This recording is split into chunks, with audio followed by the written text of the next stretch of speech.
the end of the 60s, is that when the rumors about you being dead surfaced? Do you remember that? Do you remember how that started? What were your feelings about that? Yeah, no, what happened was we did a cover for a record called Abbey Road. The idea was to walk across the crossing, and I showed up that day with sandals, flip-flops, and so it was so hot, and I kicked them off and walked across barefooted. So this started some rumor that because he was barefooted, he's dead. But it was a little bit strange because people did start looking at me like, is it him? Or a very good double? Well, that was the idea. That was the other part of it, that there was a guy who looked like you taking your place. No, well, this is him.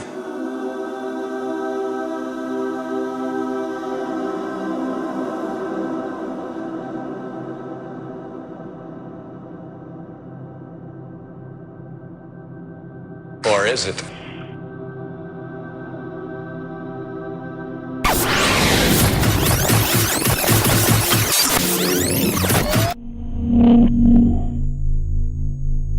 Hello, Tom. What's going down? I was going to rap with you about McCartney being dead. What is this all about?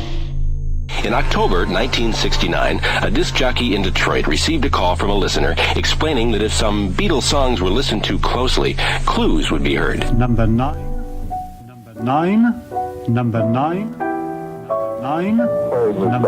Revolution number 9, backwards.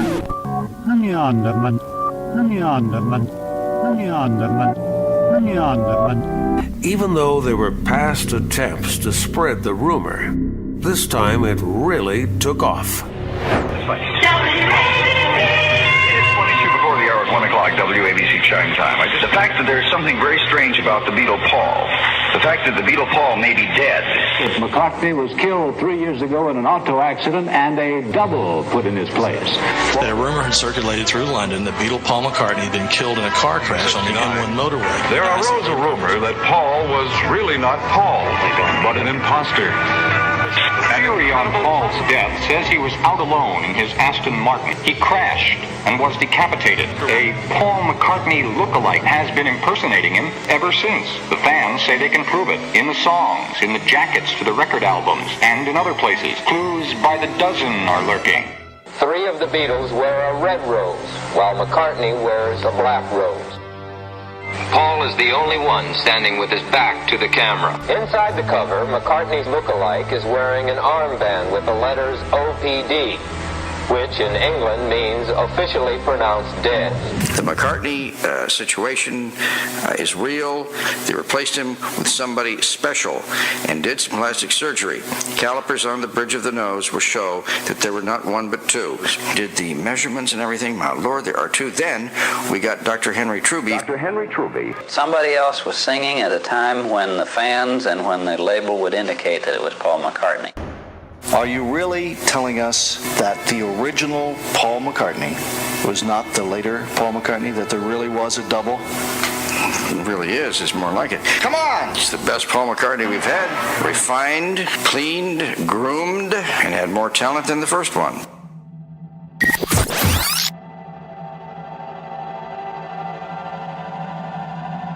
It had been 4 years of instant success.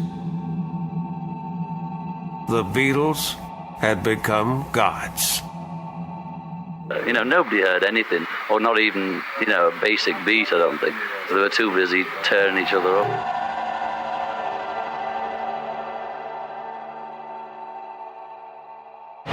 I have prepared a statement which I will read, which has had John Lennon's absolute approval this afternoon with myself by telephone.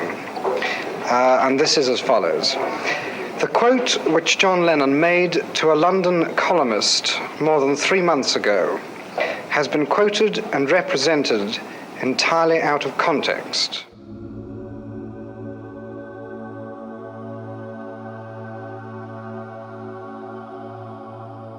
When John said the Beatles meant more to kids than Jesus, a Beatles boycott in the southern states began as the Beatles toured the U.S. for the last time in August 1966.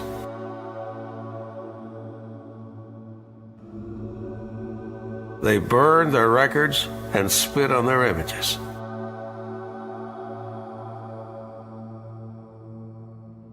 But before they burned the records, they had to buy them. We meant more to kids than Jesus did. I was just saying it as a fact. My view on Christianity is directly influenced by the crossover quote by Hugh J. Schofield. I was using expressions on things that I just read. The Passover plot speculates that the Bible is a hoax and that Jesus didn't die on the cross. Jesus survived, and in order to create a new religion with himself as the Messiah, he made people believe that he'd risen from the dead.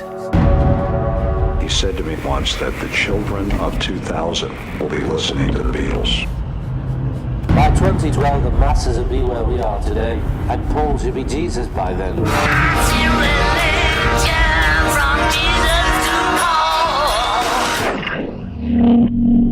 On August the 29th, 1966, the Beatles took the stage for the final date of their third sellout tour of America. But this would be the last ever Beatles concert.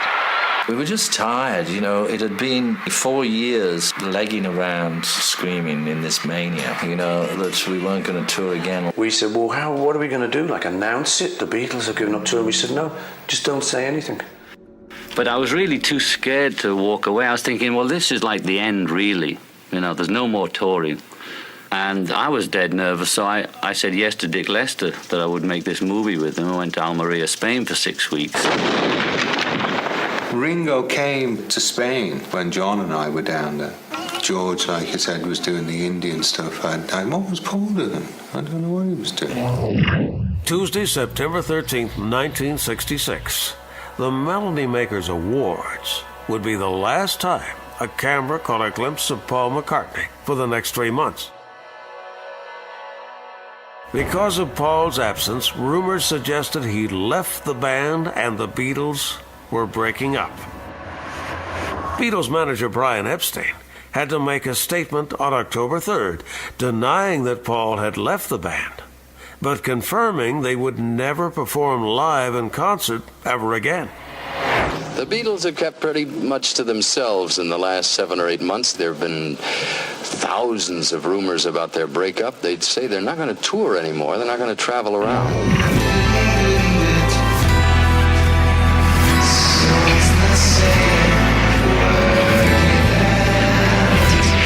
Can I have a word? Are the Beatles going to go their own ways in 1967? They could be, you know, on our own or together. We're always involved with each other, whatever we're doing. Do you foresee a time when, in fact, the Beatles won't be together and that you'll all be on your own? No. Have you got tired of each other? No.